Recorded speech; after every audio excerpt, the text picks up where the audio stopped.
বাবাকে ছাড়ো।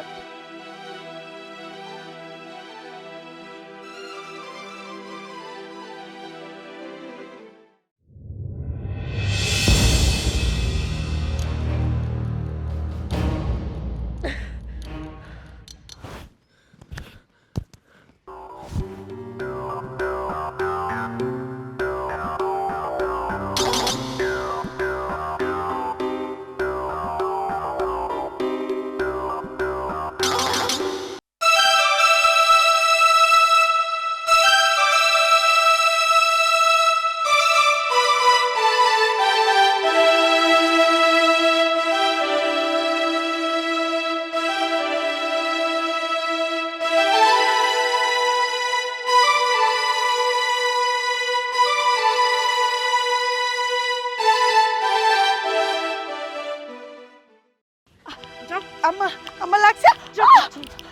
ফকিন্নির বাচ্চা, তো কতবার কইছি যে এই বাড়িতে বাইর হয়ে যা, বাইর হয়ে যা। তোর কথা শোনার নামই নেই। ও উত্তম মাধ্যম ফেলানি লাগবে, তারপর কথা শুনবো।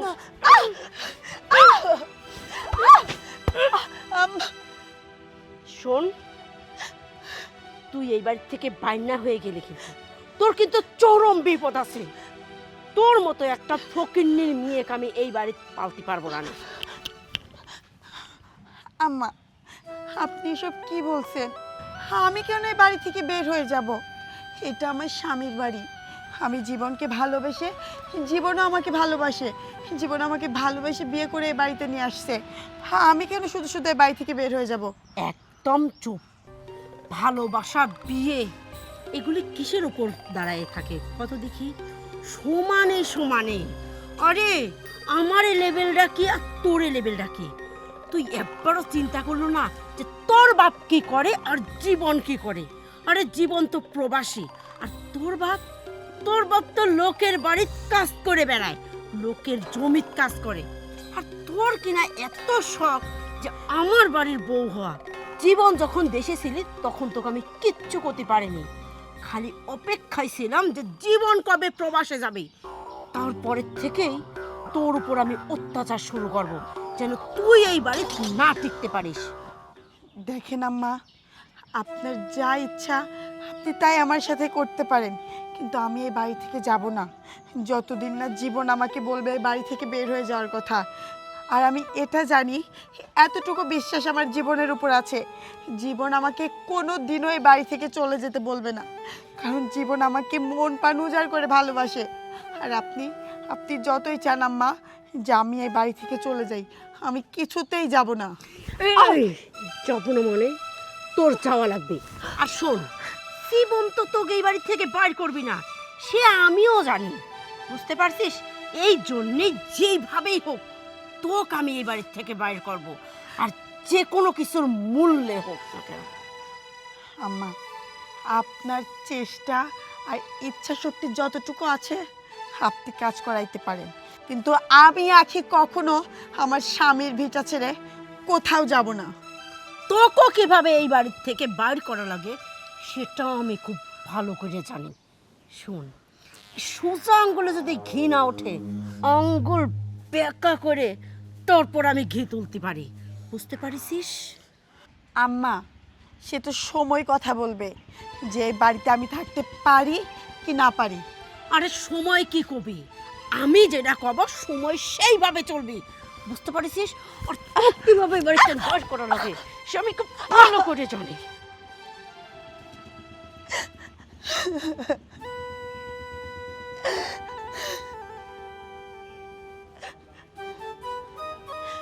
আল্লাহ, আমি এখন কি করব বলো? আমি যদি আমার বাবার বাড়িতে ফিরে যাই, আমার বাবার তো সামর্থ্য নেই আমাকে চালানোর, কিন্তু আমি কেন যাব? আমি যাব না। আমি জীবনকে ভালোবাসি, জীবন আমার স্বামী। আমার স্বামী যতদিন না বলবে আমার এই বাড়ি থেকে চলে যেতে হবে, ততদিন আমার যত কষ্টই হোক আমি এই বাড়িতেই থাকবো, আমি কোথাও যাব না।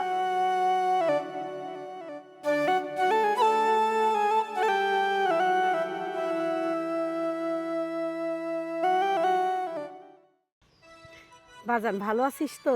আলহামদুলিল্লাহ আম্মা, তুমি কেমন আছো? আলহামদুলিল্লাহ আমিও ভালো আছি। আচ্ছা আম্মা, আখি কেমন আছে? হ্যাঁ, ও সেই ভালো আছে। তুই ওর কথা চিন্তা করিস নি। আমি বাড়ির থাকতে ওর কোনো অযত্ন হয়ে দেব না নে তো। আম্মা, আখি কি ঠিক মতো তোমার যত্ন নেয় তো?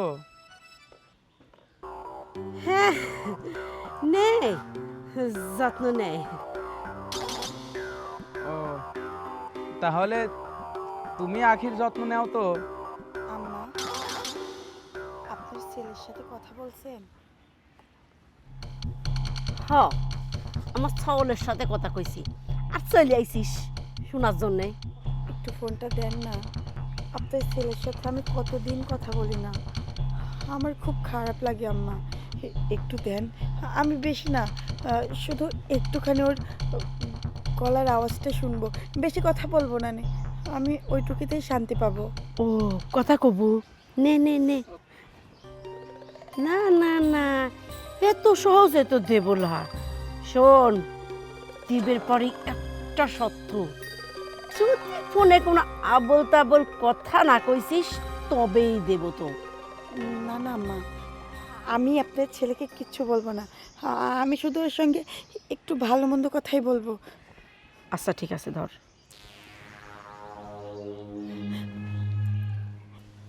হ্যালো, হ্যাঁ হ্যালো, কেমন আছো তুমি?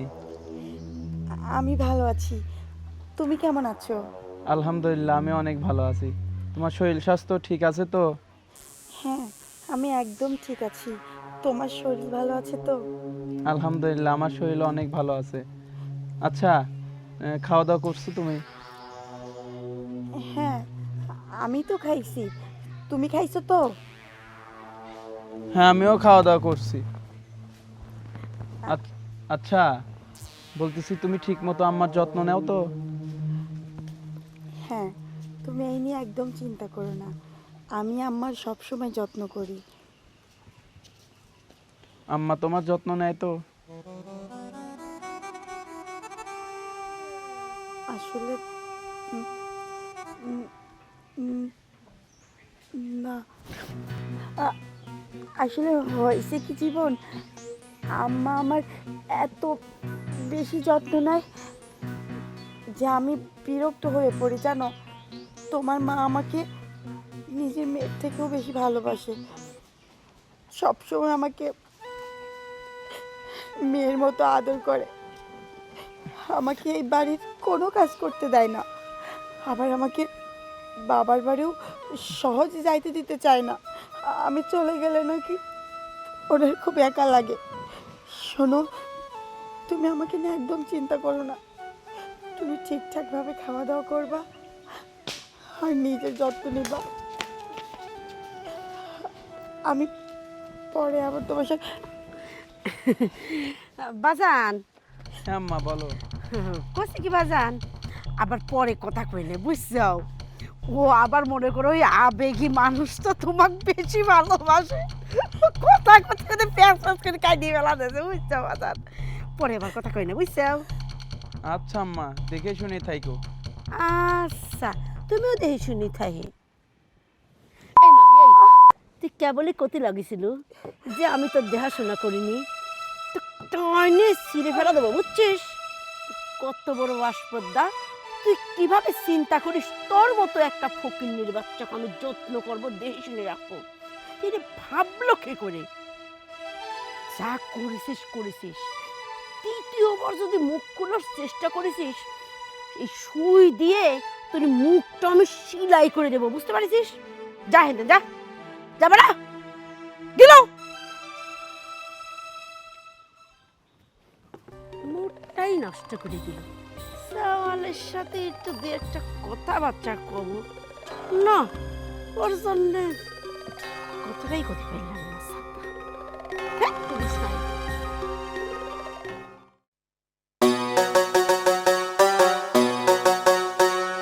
আসসালামু আলাইকুম। ওয়ালাইকুম আসসালাম। ভালো আছেন বেন? আলহামদুলিল্লাহ ভালো আছি। আপনি এবার কিসের জন্য? ওই যে মেয়েটাকে একটু দেখার মন চাইলে তো ওই জন্য একটু দেখতে আসলাম। সত্যিই না, আপনার নাক আর পিঁপড়ার নাকের মধ্যে না কোনো পার্থক্য নেই, বুঝছেন? আজকে না আমার বাড়ি গোস্ত রাধা হয়েছে, ঠিক মেয়ে খাওয়াইছে, খবর পাঠাইছে, তাই না? বিয়েন আপনি অবাক করে করছেন কে?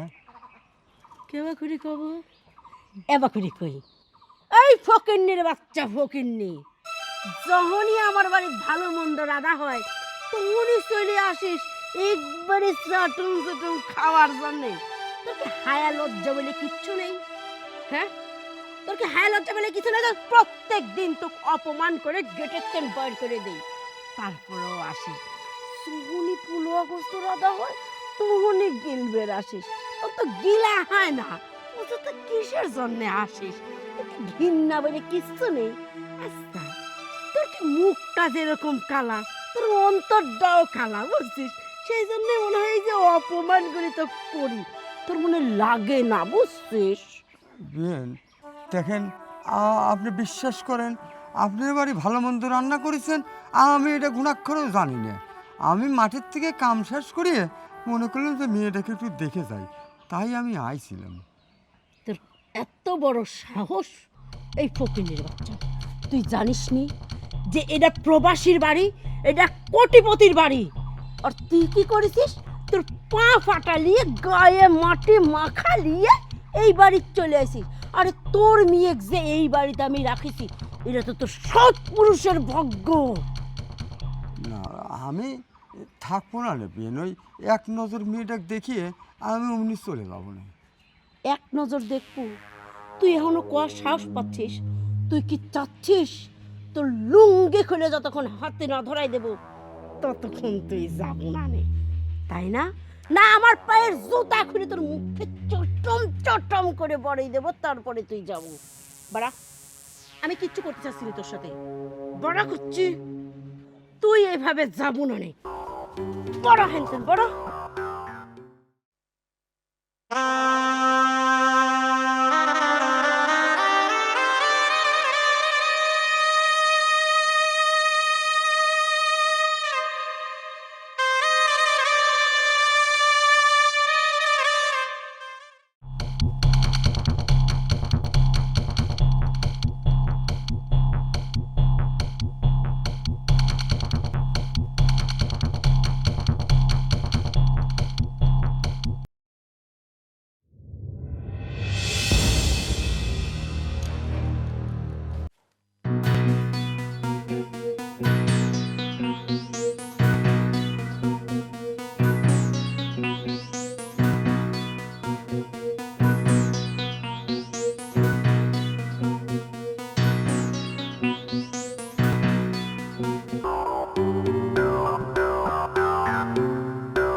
ক ওই নাগরকিটা, এই তোর একটা দিয়ে হয় না?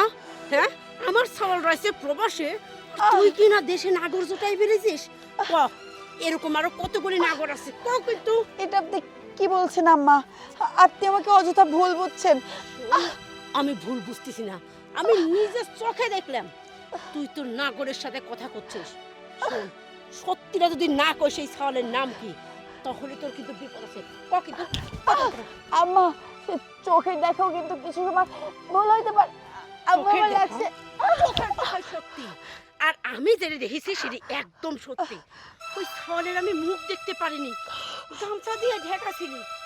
হ্যাঁ, এরকম গামছা দিয়ে ঢাকা আগেও দেখেছি। তোর সাথে দেখা করতে আসে, তার মানে খালি দেখা না, এর সাথে তারও তোর আরো অনেক কিছু হয়। তাড়াতাড়ি কর, এই সওয়াল কিরা? আমি ওই সওয়ালের বাড়ির তোকে তুলে দিয়ে আসবো, আমার এই বাড়িতে আমি তোকে রাখবো না। ক কিন্তু। আম্মা, আপনি শুধু শুধু আমাকে ভুল বুঝছেন। বিশ্বাস করেন, ও কেউ না। আপনি আমাকে ভুল বুঝেন না আম্মা। আম্মা, আপনি আমাকে ভুল বুঝেন না। ওর সাথে আমার কোনো সম্পর্ক নেই। আপনি শুধু শুধু ভুল ভাবছেন। তোর সাথে সম্পর্ক নেই, কিন্তু আমি যা দেখলাম, ও আল্লাহ, আমার গ্রামের লোক, আমার পাড়া প্রতিবেশী। জানতে পারে যে আমার বেটার বউর অবৈধ সম্পর্ক আছে, আমার বেটার বউ নষ্টামি করে, পরক্রিয়া করে, তাহলে আমার আর আমার সাওয়ালের মান সম্মানের কি হবে? আমি তো মান সম্মান নষ্ট হতে দেব না নে, কিছুতেই না। মান সম্মান বাঁচাতে গেলে এখন আমার একটা কাজ করা লাগবে, জানিস? আম্মা, আম্মা এটা কি করছেন? আম্মা ছাড়ুন, আম্মা আমার লাগছে তো। আম্মা, আম্মা আমাকে ছাড়ুন।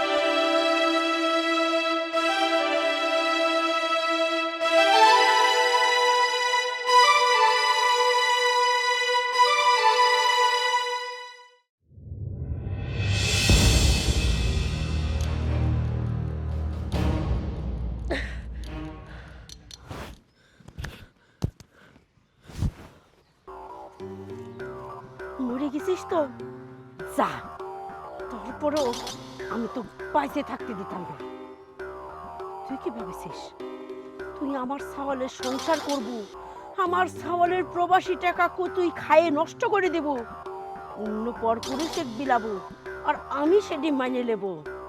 না, কোনো সময় না। কিন্তু আমি যে ও মাইরে দিছি, এমন যদি লোকজন জানাজানি হয় তাহলে তো আমার জেল ফাঁস হয়ে যাবে না। এখন কি করি? আমি একটা বুদ্ধি পাইছি, তো এমন গতি করব যেন তোর সন্ধান কেউ না পায়।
আম্মা, আম্মা, আখি, আসসালামু আলাইকুম আম্মা। ওয়ালাইকুম আসসালাম। ভালো আছো তুমি? ভালো আছি, কিন্তু ভাজান তুই এইরকম করে হঠাৎ চলে আইছিস, কিছু তো না। জানালো না আগে। না আম্মা, হয়েছে কি, ভাবলাম যে একদম দেশে গিয়ে তোমাদের সারপ্রাইজ দেব, এই জন্য কিছু বলিনি। ও, এইবার বুঝেছি। কিন্তু বাজান এই প্রবাসে আসার সময় একটু কোয়া লাগে, তুই মনে করো যে ওর একটু ভালো মন্দ রাজি থোয়া যায়, সব রকম প্রস্তুতি নিয়ে থাকা যায়। আচ্ছা আম্মা, তুমি আসলা, আখি কই? আখির কথা আর কই না বাজান, তোমার মুখে আমার মুখে চুলকালি পানি, অন্য একটা ছেলের সাথে চলে গেছে বাজান। কি? ও বাজান, অন্য আর একটা ছেলের সাথে চলে গেছে মানে? হ, তোমার কত করে কইছিলাম ওই ছেলে ভাল্লা, ওই ছেলে ভাল্লা, ওই ছেলে বিয়ে করে না, করিছাও ছেড়ে দাও। কিন্তু বাজান তুমি তো শুনলে না আমার কথা, মার কথা না শুনলে ওই রকমই হয় বাজান। বাজান রে, কি করবে কো, কিছু চাই কিন, ওর কথা আর ভাইবে না, খালি কষ্ট পাবে না বাজান। আম্মা, ওকে আমি এত ভালোবাসিছি, ও যখন যা চাইছে আমি তোকে তাই দিছি। এর কোনো শখ আহ্লাদ তো আমি অপূর্ণতা রাখিনি আম্মা, কিন্তু আমার সাথে এত বড় ধোঁকা করতে পারলো। বাজান রে, ওই ফকিন্নি ধকিন্নি ঘরের মেয়েরা এরকম ধোঁকাবাজি হয়, বুঝছো বুঝছো বাজান। এই জন্যই তোমাকে আমি কইছিলাম ওই ঘরের মেয়ে বিয়ে করা লাগবে না, কিন্তু কিন্তু তুমি তো কথা শোনোনি বাজান। যা হয়েছে হয়েছে, ওইসব চিন্তা ভাবনা আর করে না। দেশে যখন চলে আইসাও, তোমাকে আমি দেহে শুনে বিয়ে সাথে দেবো না। আর এখন এসব কথাবার্তা বাদ দাও, চলো বাড়ির ভিতর চলো।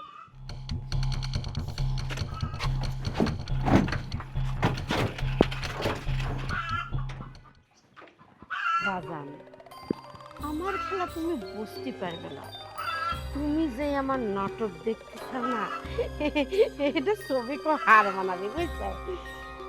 তোমাকে আমি বুঝতেও দেব না, তোমার বইয়েকে আমি কোণে পাঠা দিচ্ছি।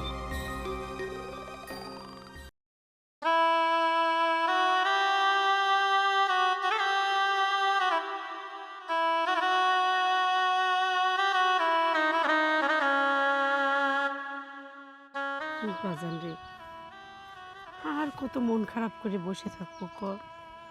প্রবাসতে আইসিস পরের দিন, এই খালি মনটা বেজার করে থাকিস। আমি তো মা, আমার কি ভাল লাগে ক? মা, আমি ওকে কত ভালোবাসতাম তুমি তো জানো। ও আমার সাথে এরকম প্রতারণা করতে পারলো।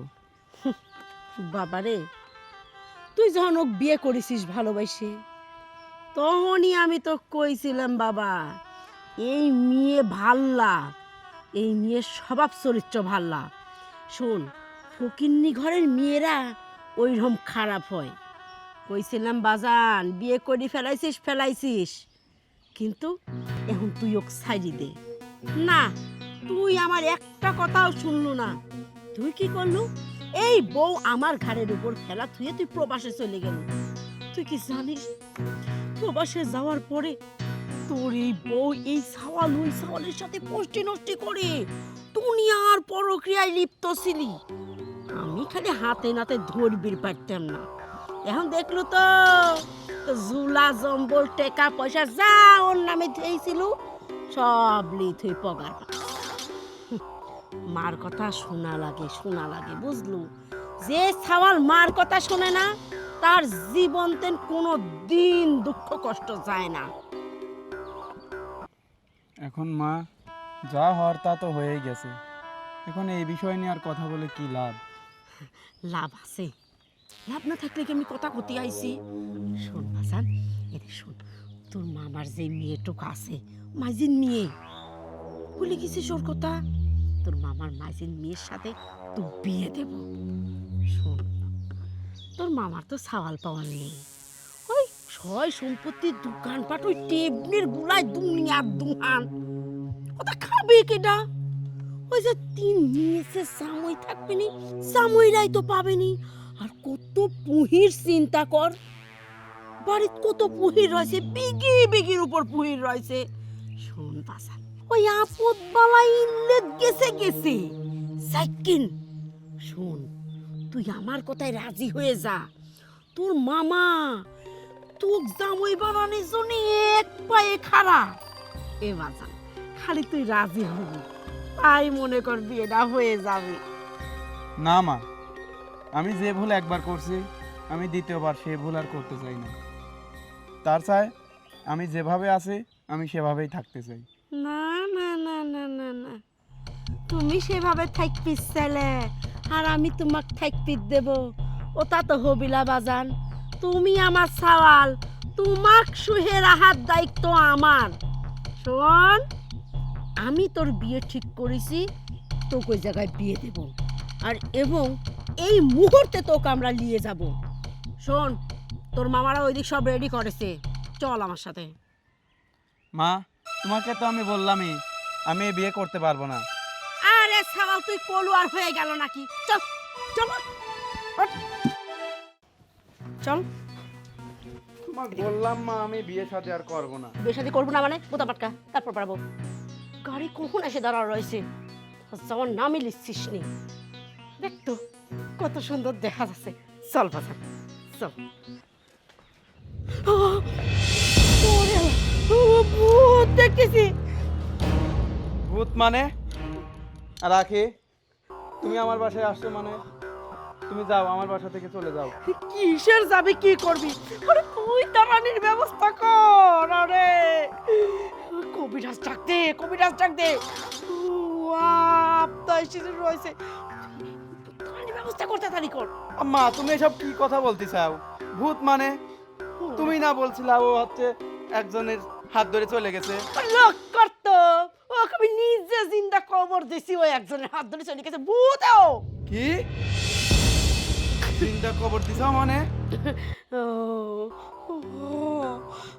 ওই জন্যই তো করছি। ওই দেখ জিন্দা কবর দিছি, পরে তো ভূত হয়ে এসে সামনে দাঁড়াইছে। এখন ঠিক আমাকে মারতে আইছে। জীবন আম্মা অনেক নাটক করেছেন, এবার একটু থামুন। আপনার নাটকের দিন শেষ, এবার বাদ বাকিটুকু আমাকে বলতে দেন। তার মানে তুমি মরনি, আমি তো তোমাকে মাটি দিছি। তুই বাইসে আসলে কি করি?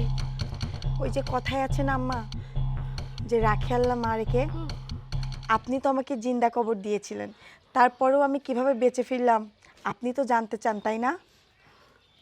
তাহলে শুনুন।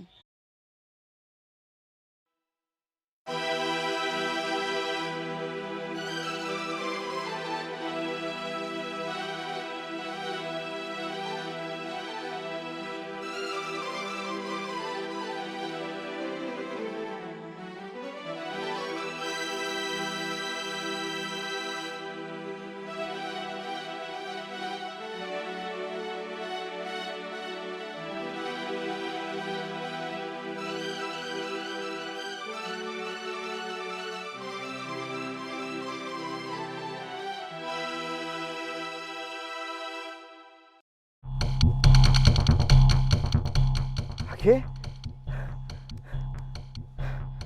আখে, আখে বোন আমার।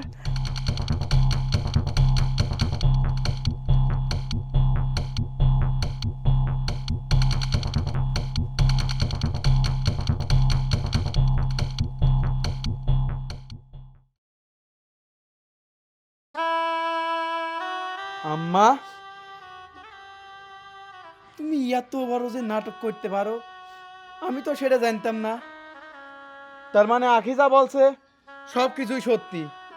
ছি আম্মা ছি, তুমি কিভাবে পারলা আখিকে জিন্দা কবর দিতে? তোমার কি মনে একটুও মায়া দয়া ছিল না যখন ওকে জিন্দা কবর দাও? না, আমার মায়া দয়া হয়নি, কারণ আমি নিজের চোখে দেখেছি ওর পরক্রিয়া। ওই জন্য আমি রাগে জেদে ও চিন্তা কবর দিছি। আখি, আম্মা কি বলতেছে? জীবন, তোমার মা বলছে যে আমার নাকি পরকিয়া সে তার নিজে চোখে দেখছে, কিন্তু তোমার মাকে প্রশ্ন করো তো যে সে আমাকে কখনো ধরছে কিনা হাতে নাতে। আসলে আম্মা, চোখের দেখাও সবসময় সত্যি হয় না। এটা সত্যি যে আপনি আমাকে দেখেছেন একটা লোকের সঙ্গে মাঝে সাঝে আমাকে দেখা করতে, কিন্তু আপনি কখনো আমাকে প্রশ্ন করেননি যে ওই লোকটা কে। আপনি শুধু শুধু আমার উপরে মিথ্যা অপবাদ দিয়েছেন যে আমি পরকিয়া করি। আচ্ছা আম্মা, নিজের আপন ভাইয়ের সঙ্গে কি কেউ পরকিয়া করতে পারে? আপন ভাই মানে কি কও তুমি? হ্যাঁ আম্মা, ওইটা আমার ভাই, আমার ভাই রাসেল। আসলে আমি যখন ছোট ছিলাম তখন আমার ভাই একটা মিথ্যা মামলায় ফেঁসে যায়, তারপরে ভাইয়াকে পুলিশ নিয়ে যায়। ভাইয়া এত বছর জেলে ছিল, যার কারণে আপনারা আমার ভাইকে চেনেন না। আর আমিও আপনাদেরকে বলিনি, কারণ আপনি তো আমাকে এমনিতেই পছন্দ করেন না, যে আমার বাবা গরিব। আমি যদি আবার আমার ভাইয়ের কথা বলতাম আপনি ভুল বুঝতেন, ভুল বুঝে আবার আমার উপরে অত্যাচার শুরু করতেন। এই লজ্জায় আমি কিছুই বলিনি যে আমার একটা ভাই আছে আর সে জেলে আছে। এত বছর পরে আমার ভাই জেল থেকে ফিরে আসার পরে আমার সঙ্গে চুপিসারে দেখা করতে আসতো। আর আপনি দেখে কি অপবাদ দিলেন যে আমি পরকীয়া করি। না আম্মা, আমি ওই ধরনের মেয়ে না। হতে পারি আমি গরিব, আমার বাবার কিছু নেই, কিন্তু আমার বাবা আমাকে সেই শিক্ষা কখনো দেয়নি যে নিজের স্বামী রেখে অন্য পরপুরুষের সঙ্গে পরকীয়া করব। জানেন আম্মা, আমি তো জীবনকে ভালোবেসে বিয়ে করেছি। আমি যদি খারাপই হইতাম, আমার যদি অন্য পুরুষের আকর্ষণই থাকতো, তাহলে আমি আপনার বাড়িতে পড়ে থাকতাম না। একটাবার কি চিন্তা করে দেখেছেন যে সংসারে মেয়েদের স্বামী থাকে না, সেই সংসারে মেয়েদের কত কষ্ট হয়? তার উপরে তো আপনি আমাকে দেখতে পারেন না, আপনি আমাকে ঠিক মতো খাইতে দেননি, পড়তে দেননি, দিনের পর দিন আমার উপর অত্যাচার করেছেন। আমি এত কিছু সহ্য করেও আপনার সংসারে পড়েছিলাম। আপনি কখনো এটাও জানতে চাননি যে আমি কেমন আছি। একটা প্রবাসীর বউয়ের যে কতটা কষ্ট, এটা আপনারা কি করে বুঝবেন? একজন প্রবাসী ওই দূর প্রবাসে যতটা কষ্ট করে, ঠিক ততটা কষ্ট তার বউ বাড়ি থেকে করে। আমার কি সেই বয়সটা হয়েছে আম্মা যে আমি স্বামীকে ওই দূর প্রবাসে রেখে একা একা দিন যাপন করব? জানেন, যখন কোথাও যাই সবাইকে দেখি স্বামী বউ একসঙ্গে ঘুরে বেড়াচ্ছে, কিন্তু আমার স্বামী থাকার পরেও আমার সে সৌভাগ্য হয় না যে আমি কোথাও ঘুরতে যাব, স্বামীর সঙ্গে ফুচকা খাবো, ঝালমুড়ি খাবো, সেটুকু আমার কপালে নেই। তারপরেও আমরা প্রবাসী বউয়েরা শ্বশুর বাড়ির ভিটা মাটিতে পড়ে থাকি ওই আশা নিয়ে যে আমাদের স্বামী একদিন না একদিন ওই দূর প্রবাস থেকে ঠিকই আমাদের কাছে ফিরে আসবে। একজন প্রবাসী যদি রেমিটেন্স যোদ্ধা হয়, একজন প্রবাসীর বউ রেমিটেন্স যোদ্ধা, কিন্তু আপনারা সাধারণ মানুষ সেটা বুঝবেন না। আমি অনেকবার আপনাকে বোঝানোর চেষ্টা করেছি, কিন্তু আপনি বোঝেন নাই। আম্মা, আমি যদি খারাপই হতাম, তাহলে এই যে আপনি আমাকে দিনের পর দিন অত্যাচার করছেন, চাইলেই তো আমি জীবনকে সব কিছু বলে দিতে পারতাম, কিন্তু দেখেন আমি কিছুই বলিনি। এইটা ভেবে বলিনি যে আপনার আর জীবনের সম্পর্ক নষ্ট হয়ে যাবে, কারণ আপনি বেঈমান হতে পারেন না, কিন্তু আমি বেঈমান না, কারণ আমি আমার ভালোবাসাকে সম্মান করি, শ্রদ্ধা করি।